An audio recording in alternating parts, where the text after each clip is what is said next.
that Yeah, yours? yeah.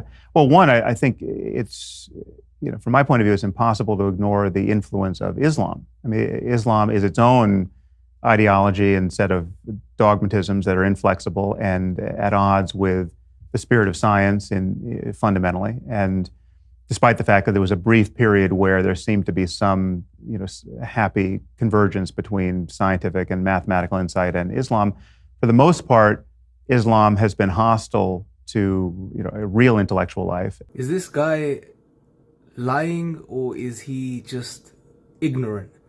I mean, what is he talking about? You know what's really interesting?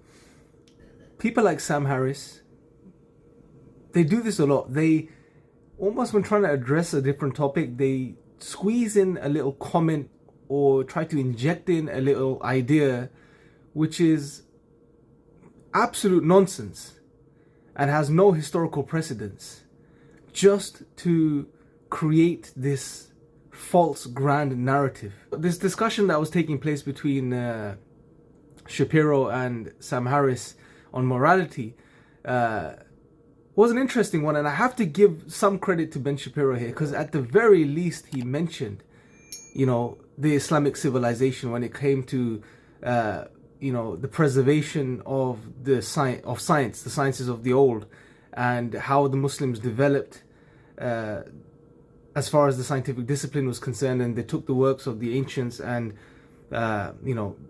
basically carried the science through. And then eventually Europe came and took what the Muslims had and brought it to the West, and then further developed it, and we are where we are today. But in that discussion, Harris squeezes in this little comment that, yeah, sure, Islam, the Islamic world, engaged with science, but for a very small moment, and almost suggesting it was so insignificant, that it was an accident that it happened. But I mean, if you look at the history, at least from the 8th to the 14th, some would argue the 15th century, we're talking 500-600 years here, that the Muslims engaged with science. They developed the scientific method. They made immense progress within the sciences. So this wasn't a blip on the radar. It wasn't just this, accidental moment that took place within our history. No, the Muslims engaged. Islam's been around for 1400, just under 1500 years. And at least 500 or 600 of those years, we see that Muslims are engaging in science. Muslims are scientists. They're leading the way. Why did this happen? Why was this the case? Was this accidental? Absolutely not. And for me to establish that, all you have to do is go to the Quran. Something probably Sam Harris hasn't done. Read the Quran. You're someone that's highly respected amongst your own community. At least, read the text, and it definitely seems like you haven't done that. Read the Quran, read the text that you're speaking about.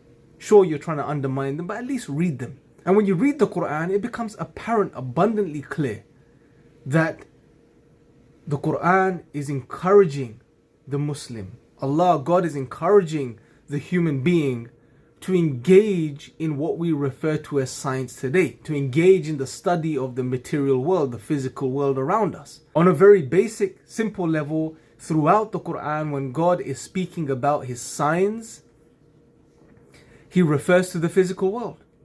Look at the universe around you, look at the world around you, look at the heavens, look at the earth, look at the function of these.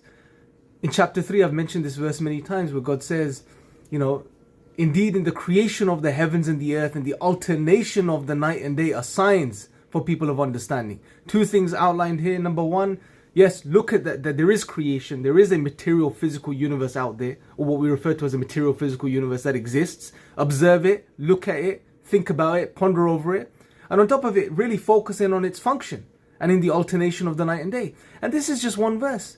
Throughout the Quran, God encourages us to look at the clouds, to look at the animals, to look at all of these things around us within nature, within the universe. Why? Because they contain His signs. One could even argue that the Quran suggests, at the very least, or points us towards the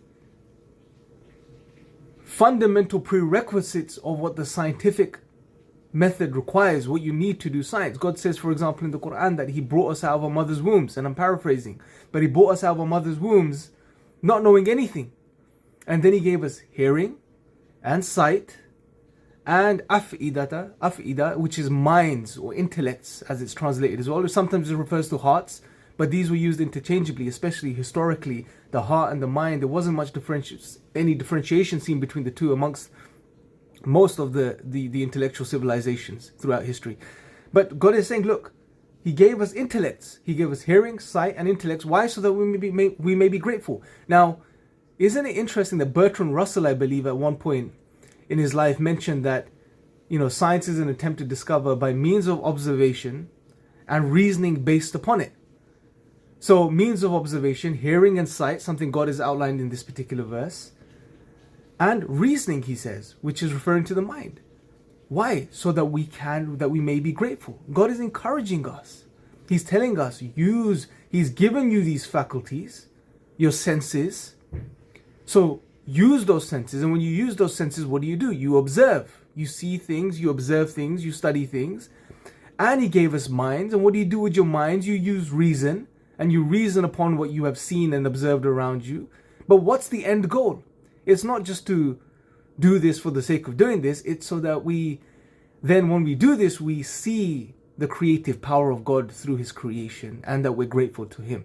But the point I'm really getting at here, without going off on too much of a tangent, is that the Quran itself encourages us to observe the physical world, the universe around us, to study it, to try and understand it, with the ultimate goal of reaching God.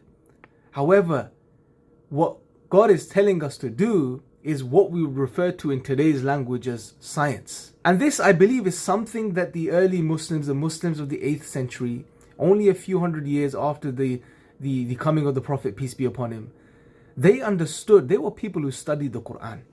They understood these realities which exist within the Quran, this emphasis, this encouragement that exists within the Quran, and therefore this was an impetus for them to go and study the physical world and the universe, and hence we see those centuries of scientific development and engagement. Something Sam Harris is either ignorant of or knows and is deliberately lying. And I'm sure there's many educated non-Muslims, informed atheists out there who at least can acknowledge this reality, at least, and be honest. The video did cheese me off to a degree, and that's why I'm probably coming across a bit more passionate, but it's just annoying. It's really annoying when you see people like this do this. But anyway, may God guide them. They completely, I don't know, man. But anyway, let me know your thoughts in the comment section below, and I'll speak to you guys next time. Guys, if you haven't already, definitely check out the Quranly app. It's a phenomenal app for us to engage with the Quran, to study the Quran on a regular basis. The link is in the description box below. Assalamu alaikum.